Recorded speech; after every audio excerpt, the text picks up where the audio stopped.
지금부터 여러가지 역학에 대해 설명드립니다. 목차는 다음과 같습니다. 먼저 여러가지 역학의 필요성입니다. 고전역학 내에서도 각 역학별로 쉽게 설명할 수 있는 현상이 다르기 때문에 뉴턴 역학 이외에 다양한 역학이 필요한 거죠. 그 예를 보시겠습니다. 먼저 회전역학의 필요성입니다. 예를 들어 팽이의 세차 운동을 분석한다고 할 때 회전역학을 통해서는 오일러 운동 방정식을 세워서 간단하게 분석할 수 있습니다. 하지만 뉴턴 병진역학을 사용했을 때는 팽이를 입자기로 모아 각 입자에 F는 ma를 적용시켜 운동을 분석한 후 다시 강체의 운동을 분석해야 하는 거죠. 따라서 사실상 불가능합니다. 매우 복잡하죠. 그러므로 두 번째로 유체역학의 필요성입니다. 예를 들어 유체 동력학에서 흐르는 유체를 분석할 때 유체역학에서 베르누이 방정식, 연속 방정식 등을 통해 유체의 압력과 밀도, 유선 등의 특성을 쉽게 알 수 있죠. 하지만 이것을 뉴턴 역학을 사용해 푼다고 할 때는 유체를 이룬 개별 입자의 운동을 구해서 전체 유체의 거동을 분석해야 하기 때문에 이것 역시 사실상 불가능합니다. 그렇다면 지금부터 다양한 역학을 하나씩 보겠습니다. 먼저 회전역학입니다. 물리량을 먼저 소개해드리겠습니다. 각속도는 미소시간당 미소각의 변화량인데 미소각이 벡터이기 때문에 각속도도 벡터예요. 각속도 오메가는 크기는 dt분의 d세타고 방향은 세타의 증가 방향을 오른손 4손가락으로 감을 때 엄지손가락이 가리키는 방향입니다. 각가속도는 dt분의 d 오메가인데 오메가가 벡터이기 때문에 각가속도 알파도 벡터가 됩니다. 다음 물리량 토크와 가공동량입니다.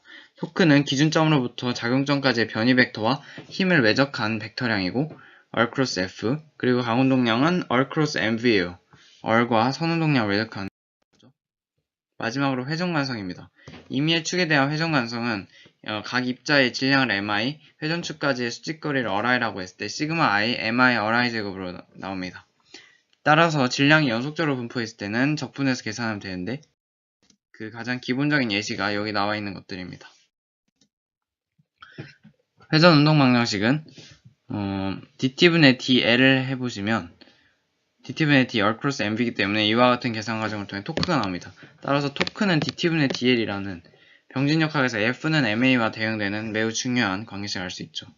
이것을 한 축을 기준으로 회전하는 강체에 대해서 더 쉽게 바꿔봅시다. 한 축을 기준으로 회전하는 경우에는 L이 I 오메가라는 관계식을 만족합니다. 따라서 토크가 dt분의 dl이라는 일반적인 식에 L에 I 오메가를 넣으면 토크가 I 알파라는 식을 알 수 있습니다.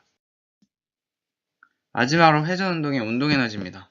운동에너지는 이와 같은 계산 과정을 통해 2분의 1 I 오메가 제곱이 됩니다.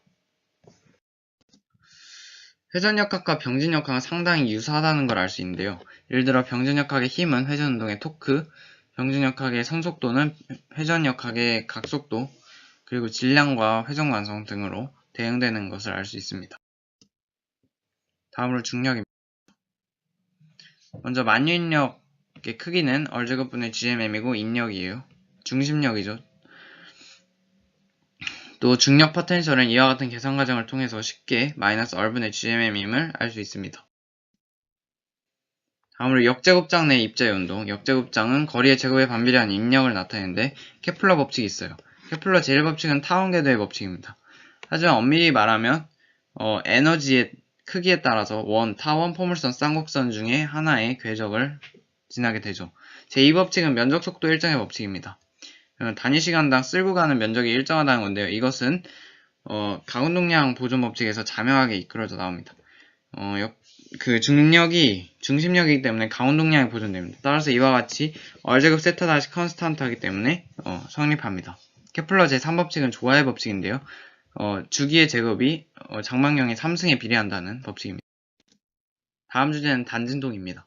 단진동은 평원점으로부터의 변위에 비례하는 복원력 -kr만큼의 힘을 받을 때의 운동입니다. 따라서 mr2-kr이라는 운동 방식이 세워지고 해는 이와 같이 사인 또는 코사인 함수의 합으로 나옵니다. 이때 주기는 2파이 루트 k분의 m임을 알 수 있습니다. 마지막 주제 유체입니다. 먼저 유체 정력학에서는 아르키메데스 원리가 나옵니다. 아르키메데스 원리는 부력의 크기가 로우지 V고 윗방향을 가리킨다는 겁니다.